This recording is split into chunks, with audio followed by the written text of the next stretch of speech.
What's up, guys? Trail here, better known as Budget Bill, and this is your second stimulus check update and stimulus package update for Monday, October the 5th. I hope you guys and gals are having an awesome morning thus far. But today we have some weekend update news to share with you, so you don't want to miss any of it. So be sure to stay until the end. Today we want to talk about the update on the President of the United States, his health conditions. Also, we want to talk about the status of the second stimulus package negotiations, as well as why Mitch McConnell has suspended the Senate for 2 weeks. And we also want to touch on the IRS owes 9 million people stimulus checks. Those are just some of the topics that we are going to cover today. But before we get started, be sure to subscribe to the channel so you can stay up to date with the most recent stimulus check update news. Also, be sure to hit the like button if you think that Congress should pass this bill and send you your stimulus checks. Hey guys, we are officially 1 month from Election Day and the President of the United States is still hospitalized. On Thursday, Trump tweeted that he was tested positive for COVID-19 and on Saturday, he was admitted into the Walter Reed Medical Center in Maryland. There were initial reports that were concerning over the president's vitals on Saturday, but Mr. Trump made an appearance by doing a surprise motorcade ride on Sunday afternoon to let the American people know that he was doing much better. He also posted a video on Twitter where I will say he looked much better than previously reported by the media. This is definitely some good news as we know this virus can bring havoc to some people, so seeing that the president is in good spirits and upbeat was definitely good to see on national TV.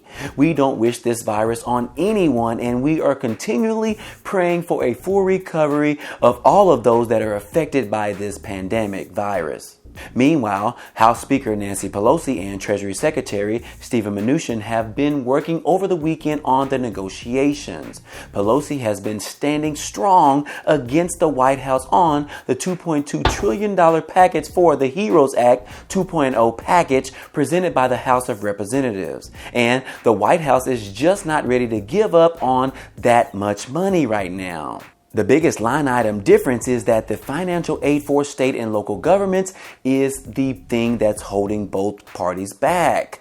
The White House wants to offer $250 billion and the HEROES Act was asking for $436 billion for the state and local government funding.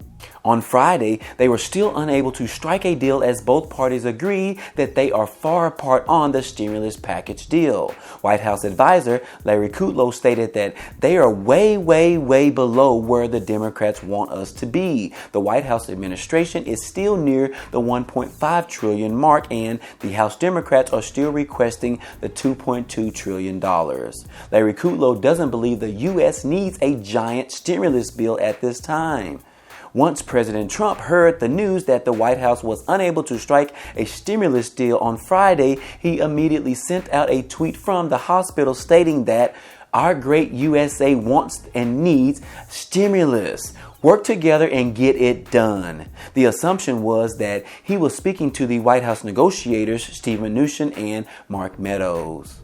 And then on Sunday, Nancy Pelosi told CBS that she agrees with the president and that the country does need another round of stimulus. But she wants people to know that the president's tweet does not mean lawmakers and the Trump administration are closer to making a deal. Nancy stated that we want to see that they will agree on what we need to do to crush the virus so that we can open up the economy and open up our schools much safely.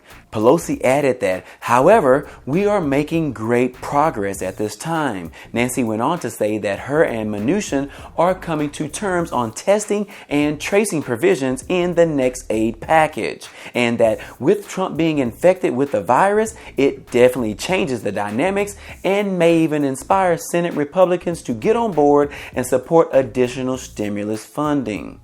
As lawmakers are leaving Washington and headed to their hometowns to help with their campaigns, the stimulus package negotiators are making productive discussions, but they are still outstanding issues that need to be conquered. Funding aid for jobless Americans, liability protections for businesses, and local and state governments remain the major sticking points in the negotiation discussions. In other news, Senate Majority Leader Mitch McConnell has suspended his chamber for 2 weeks after 3 Republican senators tested positive for the virus.